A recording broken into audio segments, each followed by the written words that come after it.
Shalom, dalam video kali ini kita akan belajar tentang bahasa Yunani dasar. Secara khusus, kita akan belajar tentang kata benda deklensi yang kedua. Ini adalah contoh kata benda maskulin deklensi kedua yang berakhiran os. Akhiran os ini bisa dilihat dari bentuk nominatif tunggal, dari kata logos. Kemudian mari kita perhatikan arti kata atau terjemahan dari kasus-kasus yang ada. Logos, kasusnya nominatif, diterjemahkan sebuah kata. Logu, kasusnya genetif, diterjemahkan dari atau milik sebuah kata. Logo, kasusnya datif, diterjemahkan bagi atau kepada sebuah kata. Kemudian kata logon, kasusnya akusatif, diterjemahkan sebuah kata. Memang terjemahan logon ini sama dengan terjemahan logos. Namun, yang perlu kita perhatikan, logos ini berkasus nominatif, sehingga sebuah kata di sini itu berfungsi sebagai subjek kalimat. Sementara logon ini berkasus akusatif, sehingga sebuah kata di sini berfungsi sebagai objek kalimat. Jadi, fungsi dalam kalimat tersebut yang membedakan kedua kata ini. Kemudian kata loge, kasusnya vokatif, diterjemahkan oh kata.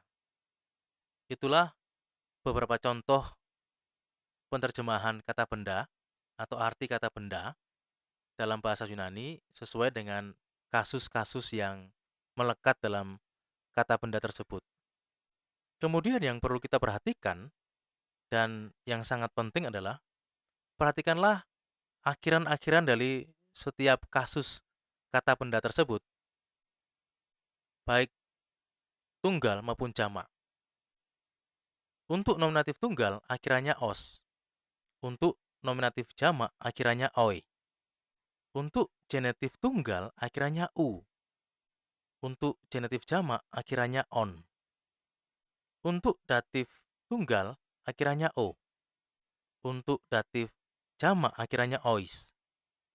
Untuk akusatif tunggal akhirannya on.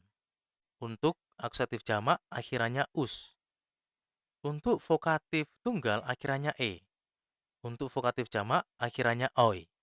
Itulah akhiran-akhiran yang perlu kita perhatikan dalam perubahan-perubahan kata benda maskulin deklensi kedua berakhiran os sesuai dengan kasus-kasus yang ada dan sesuai dengan jumlahnya, tunggal ataupun jamak. Selanjutnya mari kita perhatikan beberapa hal penting dalam kata benda bahasa Yunani. Apabila sebuah kata benda tunggal dalam bahasa Yunani ditulis tanpa kata sandang tertentu, misalnya kata logos, maka biasanya kata benda seperti itu akan diartikan atau diterjemahkan dengan memakai kata sebuah atau sebatang, seekor, dan sebagainya. Sekali lagi apabila kata benda tersebut jumlahnya adalah tunggal. Selanjutnya, yang perlu kita perhatikan kaitannya dengan kata kerja, bahwa akhiran kata kerja harus sesuai dengan jumlah subjeknya.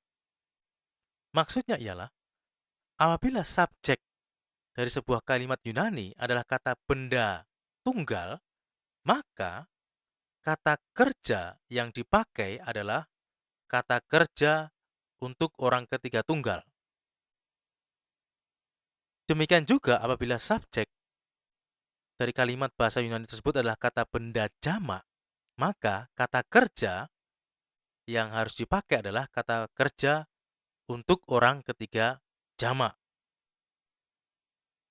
Ini adalah sebuah contoh penggunaan kata benda maskulin deklinasi kedua dalam teks Alkitab, yaitu kata benda doulos.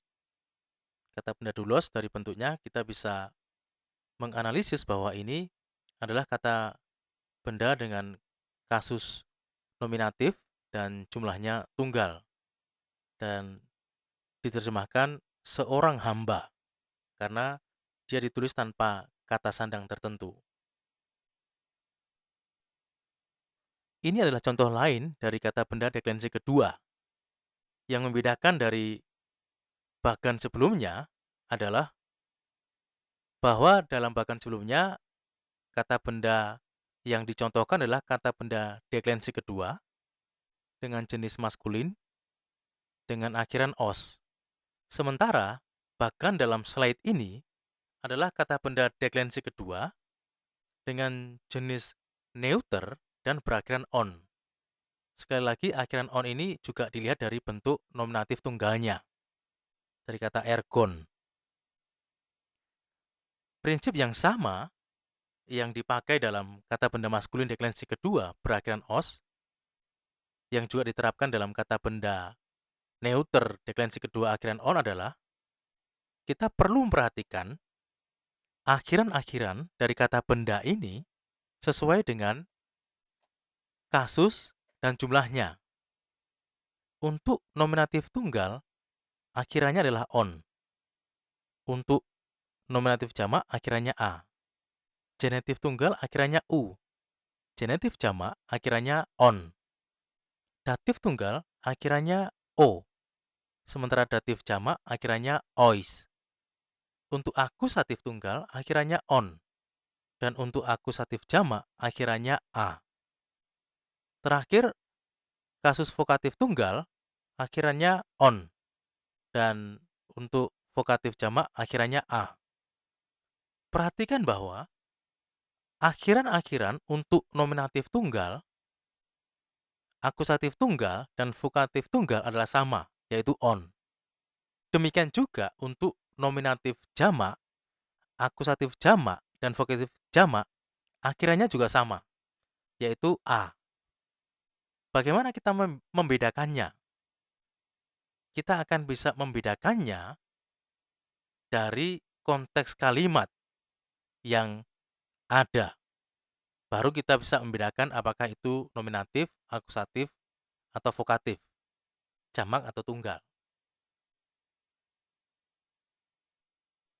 Hal yang sangat penting untuk kita perhatikan dalam kata benda neuter ini adalah bahwa di sini terdapat satu-satunya kekecualian bagi tata bahasa Yunani yang menentukan bahwa akhiran kata kerja harus sesuai dalam jumlah dari subjeknya.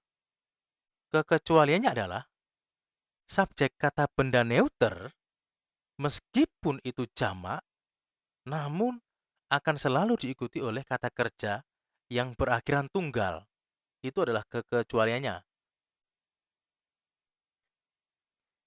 Ini adalah contoh penggunaan kata benda neuter dalam teks Alkitab dari Yohanes 4 ayat 48, yaitu dari kata semeia yang diterjemahkan dengan tanda dan juga kata terata yang diterjemahkan dengan mujizat. Terima kasih sudah menyaksikan video ini. Kita jumpa lagi dalam video-video selanjutnya.